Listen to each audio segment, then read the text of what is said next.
Cooperation with our European friends will not stop in March And 2019. welcome back to All Out Politics in Brussels. This is the Prime Minister live now, giving her news conference at the end of this European summit. To promote our shared interests and values.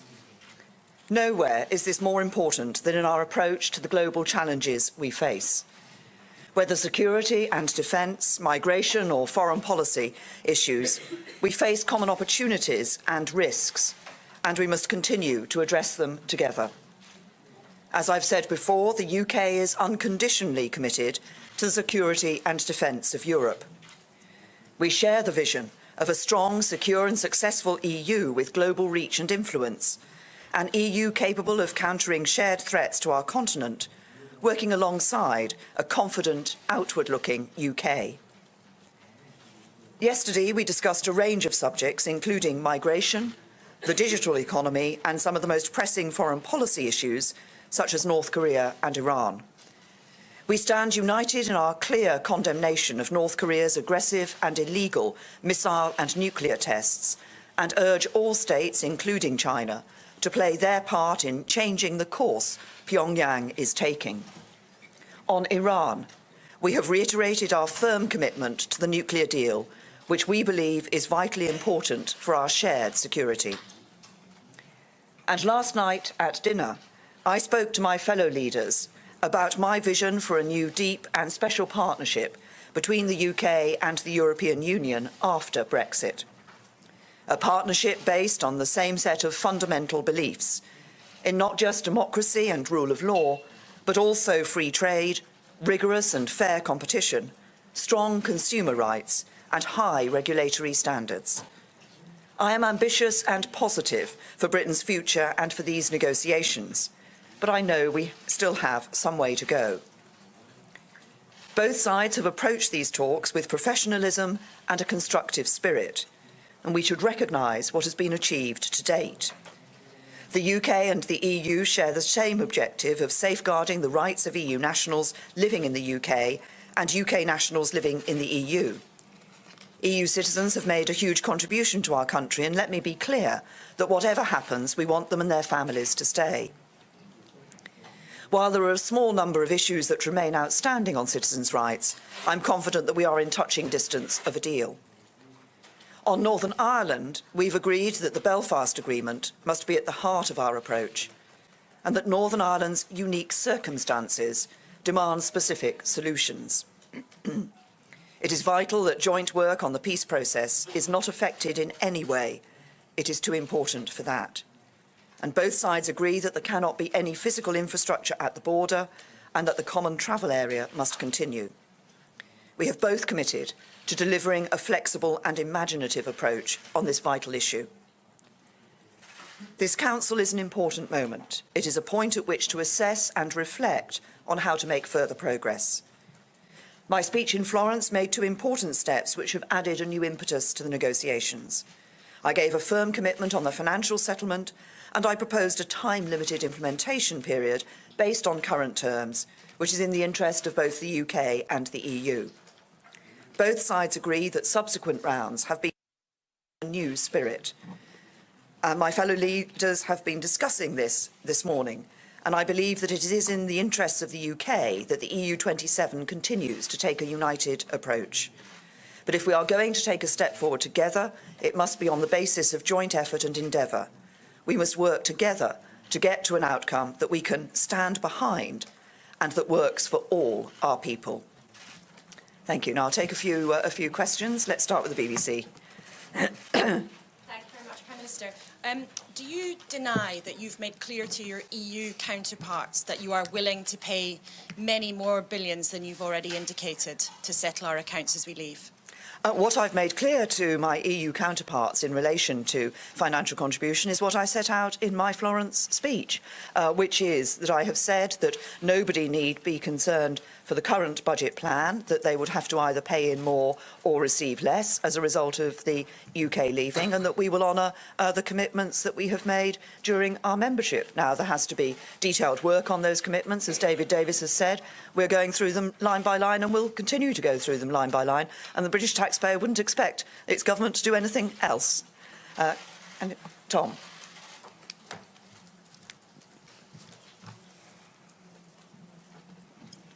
Thank you, Prime Minister. Tom Newton-Dunn from The Sun. The deal that is now on the table for the December summit is quite clear, isn't it? It's if you detail further your thinking on what commitments you mean and what you're prepared to pay for, the EU27 will move on to the next phase. Are you prepared to spell out any more details to them, to us, to anybody on what you want to pay for? No, what we are doing as we look across the weeks coming up to the December Council is looking at a range of issues on which we are still, some of which we're, as I say, in touching distance of an agreement, such as on citizens' rights. I believe that's important because I have always made clear that I think that citizens' rights should be a top priority.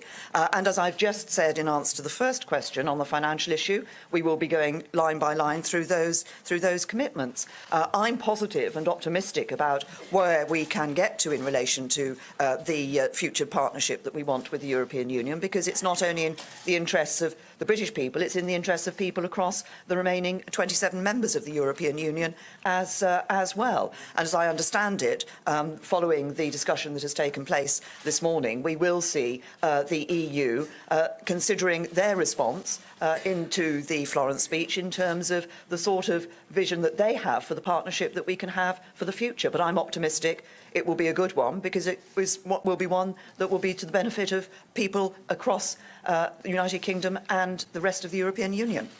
Faisal.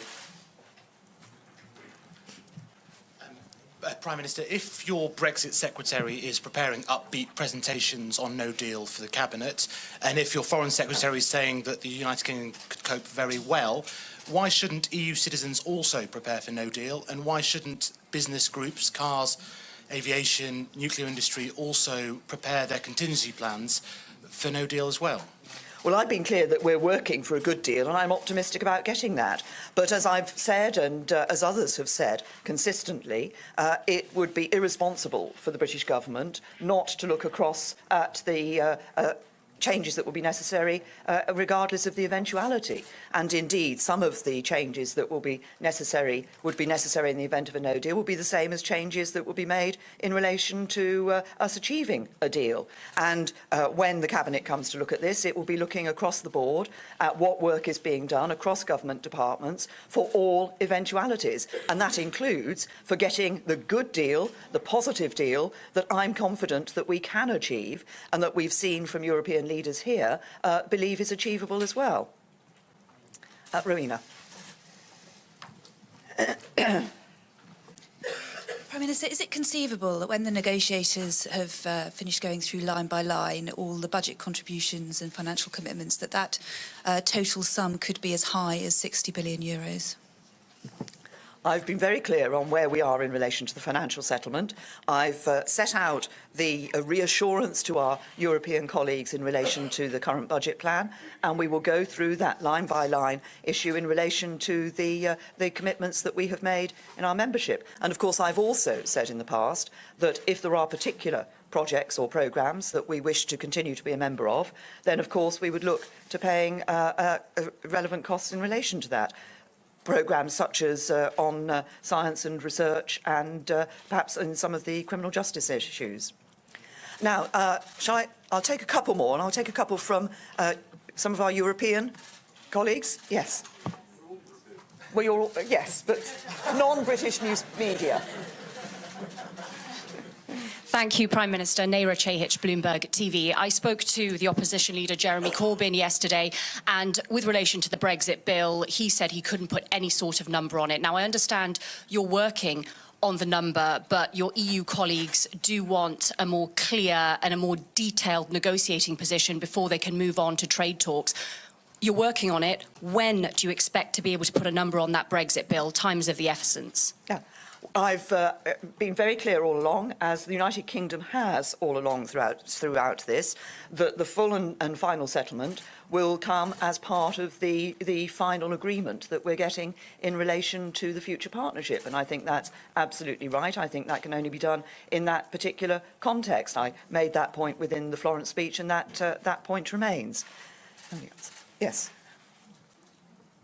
This will be the last one. James Frenny from Euronews. A question on Catalonia, please. Catalonia's leader has threatened to declare independence if Madrid doesn't engage in dialogue. The Parliament's split on the issue, so is Catalan society, and the economic consequences of splitting from Spain are somewhat unclear. What advice have you got for Carles Puigdemont? I have spoken to Mariano Rajoy this morning, as I did earlier this week, and made clear that the United Kingdom's position is very clear. We believe that people should be abiding by the rule of law and uphold the Spanish Constitution. Thank you.